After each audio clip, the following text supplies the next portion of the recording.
I was in the drawing-room with Miss Trollope and old Mrs. Carpenter, and Mrs. Carpenter was being positively ghoulish, relishing it all, you know. "Mark my word," she said, "this isn't the end. You know the saying, never two without three. I've proved it true time and again. There'll be another death, not a doubt of it, and we shan't have long to wait.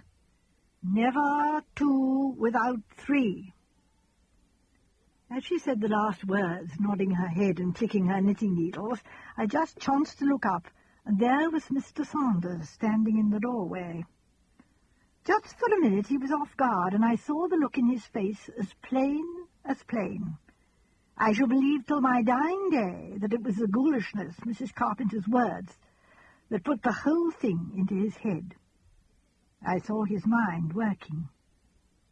He came forward into the room, smiling in his genial way. "Any Christmas shopping I can do for you ladies?" he asked. "I'm going down to Keston presently." He stayed a minute or two, laughing and talking, and then went out. As I tell you, I was troubled, and I said straight away, "Where's Mrs. Saunders? Does anyone know?" Mrs. Trollope said she'd gone out to some friends of hers, the Mortimers, to play bridge, and that eased my mind for the moment.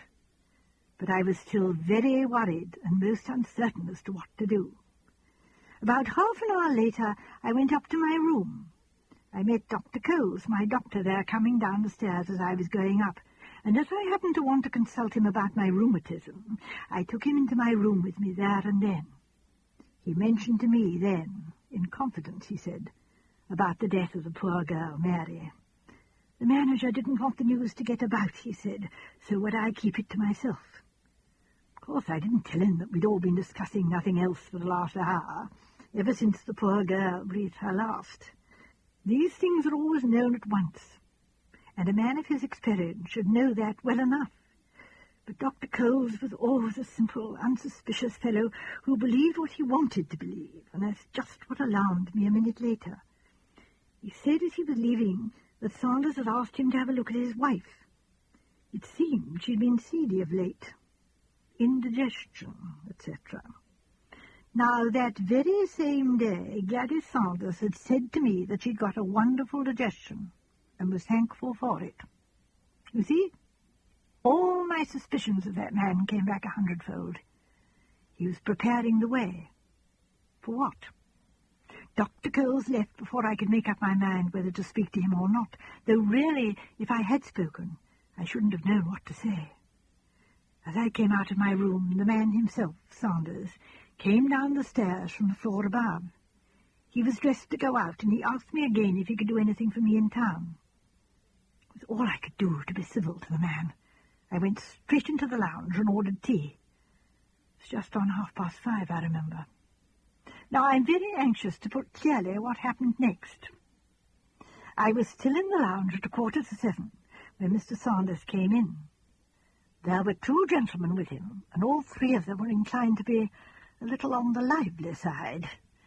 Mr. Saunders left his two friends and came right over to where I was sitting with Miss Trollope. He explained that he wanted our advice about a Christmas present he was giving his wife. It was an evening bag. "And you see, ladies," he said, "I'm only a rough sailor man. What do I know about such things? I've had 3 sent to me on approval, and I want an expert opinion on them." We said, of course, that we would be delighted to help him, and he asked if we'd mind coming upstairs, as his wife might come in any minute if he brought the bags down, so we went up with him. I shall never forget what happened next. I can feel my little fingers tingling now. Mr. Saunders opened the door of the bedroom and switched on the light. I don't know which of us saw it first. Mrs. Saunders was lying on the floor, face downwards, dead. I got to her first. I knelt down and took her hand and felt for the pulse, but it was useless. The arm itself was cold and stiff. Just by her head was a stocking filled with sand, the weapon she'd been struck down with. Miss Trollope, silly creature, was moaning and moaning by the door and holding her head. Saunders gave a great cry of, my wife, and rushed to her. I stopped him touching her. You see, I was sure at the moment that he'd done it, and there might have been something that he wanted to take away or hide. "Nothing must be touched," I said. "Pull yourself together, Mr. Saunders. Miss Trollope, please go down and fetch the manager." I stayed there, kneeling by the body. I wasn't going to leave Saunders alone with it, and yet I was forced to admit that if the man was acting, he was acting marvellously. He looked dazed and bewildered and scared out of his wits. The manager was with us in no time. He made a quick inspection of the room, then turned us all out and locked the door, the key of which he took. Then he went off and telephoned to the police. Seemed a positive age before they came. We learnt afterwards that the line was out of order. The manager had to send a messenger to the police station, and the hydro is right out of the town upon the edge of the moor, and Mrs. Carpenter tried us all very severely. She was so pleased at her prophecy of never two without three coming true so quickly. Saunders, I hear, wandered out into the grounds, clutching his head and groaning and displaying every sign of grief. However, the police came at last. They went upstairs with the manager and Mr. Saunders. Later they sent down for me. I went up. The inspector was there sitting at a table writing. He was an intelligent-looking man, and I liked him. "Miss Jane Marple," he said. "Yes. I understand, madam, that you were present when the body of the deceased was found." I said I was, and I described exactly what had occurred. I think it was a relief to the poor man to find someone who could answer his questions coherently, having previously had to deal with Saunders and Emily Trollope, who I gather was completely demoralized. She would be, the silly creature. I remember my dear mother teaching me that a gentlewoman should always be able to control herself in public, however much she may give way in private. "An admirable maxim," said Sir Henry gravely. When I had finished, the inspector said, "Thank you, madam. Now I'm afraid I must ask you just to look at the body once more. Is that exactly the position in which it was lying when you entered the room? It hasn't been moved in any way?" I explained that I had prevented Mr. Saunders from doing so, and the inspector nodded approval. "The gentleman seems terribly upset," he remarked. "He seems so." "Yes," I replied. I don't think I put any special emphasis on the seams, but the inspector looked at me rather keenly. "So we can take it that the body is exactly as it was when found," he said. "Except for the hat." "Yes," I replied. The inspector looked up sharply. "What do you mean, the hat?" I explained that the hat had been on poor Gladys's head, whereas now it was lying beside her. I thought, of course, that the police had done this. The inspector, however, denied it emphatically. Nothing had as yet been moved or touched. He looked down at that poor prone figure with a puzzled frown. Gladys was dressed in her outdoor clothes, a big dark red tweed coat with a grey fur collar. The hat, a cheap affair of red felt, lay just by her head.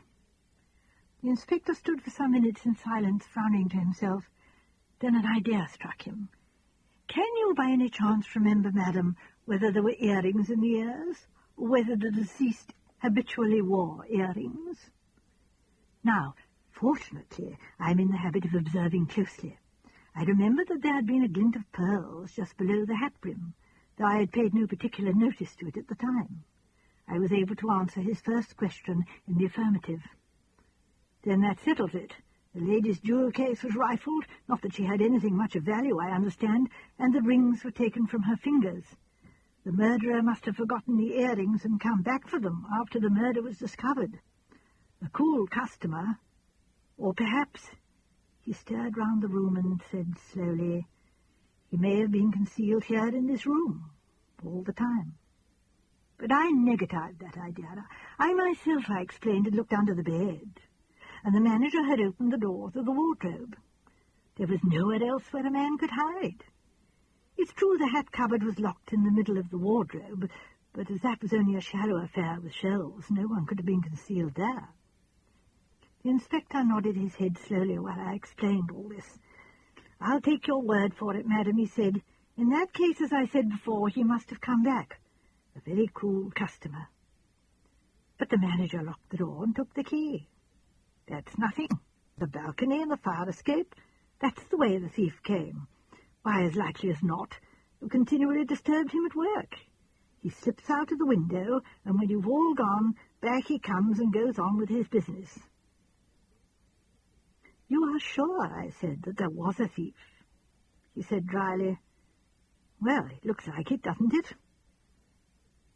But something in his tone satisfied me. I felt that he wouldn't take Mr. Saunders and the role of the bereaved widower too seriously. You see, I admitted frankly I was absolutely under the opinion of what I believe our neighbours the French call the idée fixe. I knew that that man Saunders intended his wife to die.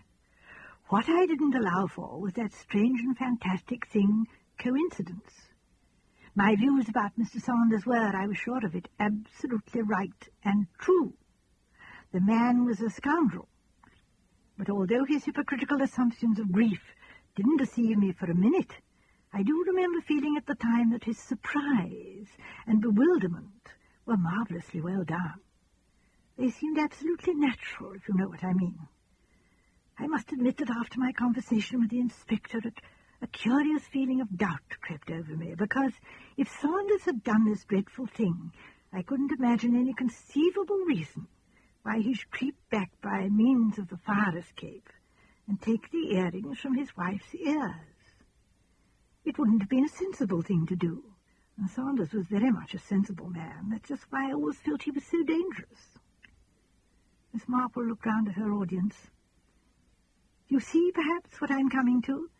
It is so often the unexpected that happens in this world. I was so sure, and that, I think, was what blinded me. The result came as a shock to me, for it was proved beyond any possible doubt that Mr. Saunders could not possibly have committed the crime. A surprised gasp came from Mrs. Bantrys. Miss Marple turned to her. "I know, my dear, that isn't what you expected when I began this story. It wasn't what I expected, but facts are facts, and if one is proved to be wrong, one must just be humble about it and start again. That Mr. Saunders was a murderer at heart, I knew, and nothing ever occurred to upset that firm conviction of mine. And now I expect you'd like to hear the actual facts themselves. Mrs. Saunders, as you know, spent the afternoon playing bridge with some friends, the Mortimers. She left them at about 6:15. From her friend's house to the hydro was about 1/4 of an hour's walk, less if one hurried. She must have come in then about 6:30. No one saw her come in, so she must have entered by the side door and hurried straight up to her room. There she changed. The fawn coat and skirt she wore to the bridge party were hanging up in the cupboard, and was evidently preparing to go out again when the blow fell. Quite possibly, they say, she never even knew who struck her. The sandbag, I understand, is a very efficient weapon. That looks as though the attackers were concealed in the room, possibly in one of the big wardrobe cupboards, the one that she didn't open. Now, as to the movement of Mr. Saunders, he went out, as I said, at about 5:30 or a little after. He did some shopping at a couple of shops, and at about 6 o'clock he entered the Grand Spa Hotel, where he encountered 2 friends, the same with whom he returned to the hydro later. They played billiards, and I gather had a good many whiskies and sodas together. These 2 men, Hitchcock and Spender, their names were actually with him the whole time from 6 o'clock onwards. They walked back to the hydro with him, and he only left them to come across to me and Miss Trollope. That, as I told you, was about 6:45, at which time his wife must have been already dead. I must tell you that I talked myself to these 2 friends of his. I did not like them. They were neither pleasant nor gentlemanly men, but I was quite certain of one thing, that they were speaking the absolute truth when they said that Saunders had been the whole time in their company. There was just one other little point that came up. It seems that while bridge was going on, Mrs. Saunders was called to the telephone. A Mr. Littleworth wanted to speak to her. She seemed both excited and pleased about something, and incidentally made 1 or 2 bad mistakes. She left rather earlier than they had expected her to do. Mr. Saunders was asked whether he knew the name of Littleworth as being one of his wife's friends, but he declared he'd never heard of anyone of that name. And to me that seems borne out by his wife's attitude. She, too, did not seem to know the name of Littleworth.